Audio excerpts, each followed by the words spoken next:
मौत के बाद अरब के देशों ने कहा कि अब बहुत हुआ। सऊदी अरब में इस्लामिक देशों की मीटिंग के बाद सबसे बड़ा फैसला लिया है लेबनान के हिजबुल्लाह संगठन ने। हिजबुल्लाह ने अब उसे खूनी पंजे से वार करने का फैसला किया है, जिसके जरिए उसने 2006 में हुए युद्ध के दौरान इजराइल की सेना को धूल चटा दी थी।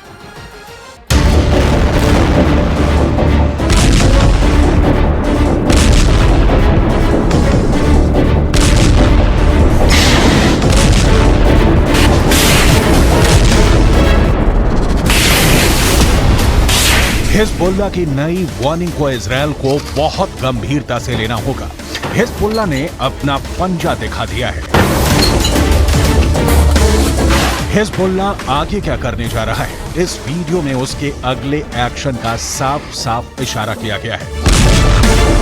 इस वीडियो में हिजबुल्लाह का सबसे बड़ा सीक्रेट छुपा हुआ है।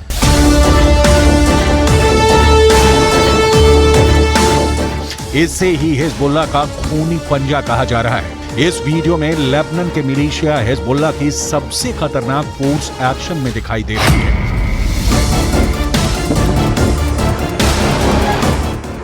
यह हिजबुल्लाह की ऐसी फोर्स है जिसे अभी तक हसन नसरुल्लाह ने छुपा कर रखा हुआ था,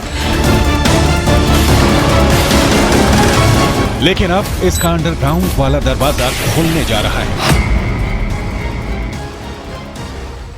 और अगर ये पूरी तरह से खुल गया तो समझ लीजिए कि इजरायल को बचाना अमेरिका के लिए भी मुश्किल हो जाएगा।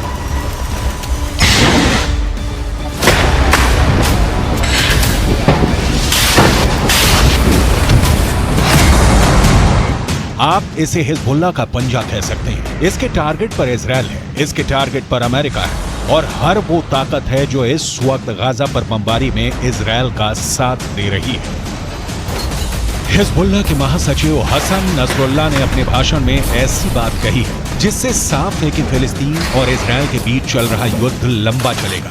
इसमें 10 गुना और मौतें होंगी। इसमें टारगेट पर अब ऐसे ऐसे ठिकाने होंगे जिसके बारे में सुनकर कोई भी चौंक जाएगा।